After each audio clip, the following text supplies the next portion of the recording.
going to be a rematch between Presidents Biden and Trump. The Oval Office seat still anyone's to win, but only one of the hopefuls has the backing of two of their predecessors. And that's President Biden, who is breaking fundraising records with the support of former Presidents Barack Obama and Bill Clinton. The two will join Biden in New York City tonight to send a message of Democratic unity against Trump.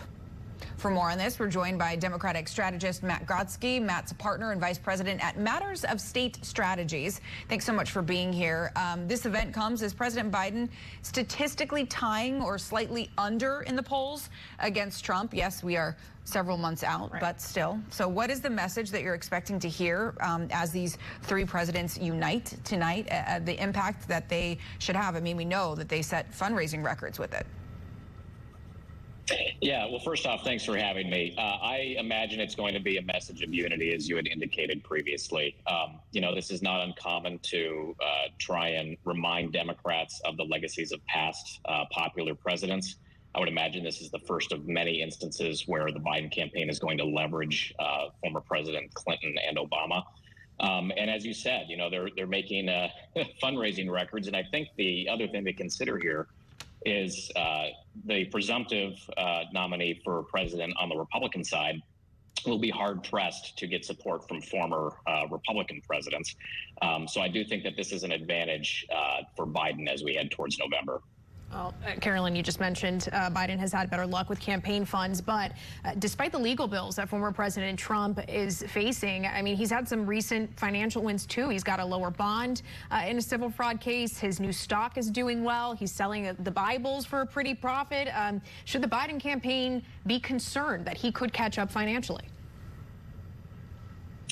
I don't know if it's as much of a concern about catching up financially. I think the lesson we've learned with Trump for the last several years is that there always seems to be a way out for him. So you can't take anything for granted. So I think another component of the messaging you'll hear from Biden, from the other former presidents, is that we need to send this guy packing at the ballot box come November.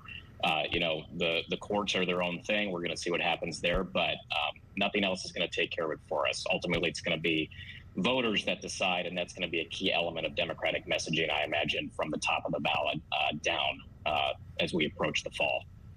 Former President Obama's heavier involvement now with the Biden campaign comes as Biden's losing support among black voters. That is something that's been talked about time and time again. How will Obama's involvement and just really his presence, just being seen next to Biden, help to make an impact, or will it? I think it will certainly help. I mean, it's not going to solve the entire problem, but I think the former president is going to be vital in articulating what is at stake for, you know, this class of voters should Trump reassume the presidency.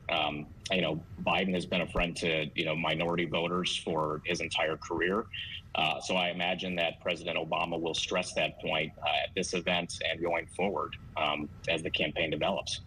Let's talk running mates. Trump hasn't chosen one yet, but President Biden running again with Vice President Kamala Harris. She's not very popular. So is doing this and this choice affecting the campaign? Is this a mistake? I don't think it's a mistake.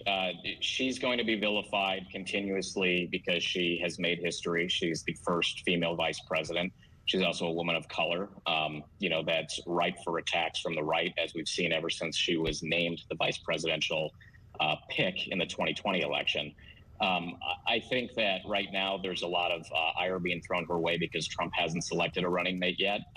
Lord knows who that's going to be, but I'm sure when that comes, or is it the concern of Biden being able to make it through another term, and the fact that there's consideration over that vice presidential pick, because that's a concern? I think that's certainly a factor, and it's something that we definitely have to think about. But again, I think that you have to match up vice presidential candidate against vice presidential candidate, right? So depending on who Trump picks, I think that's going to reset the conversation on should, you know, Biden not be able to fulfill his term, you know, is Harris a better option? Or if Trump, who's, again, no spring chicken, can he fulfill this term, and what is his vice presidential, you know, pick up to the challenge for? Let's talk about this third party, this independent party, Robert F. Kennedy Jr.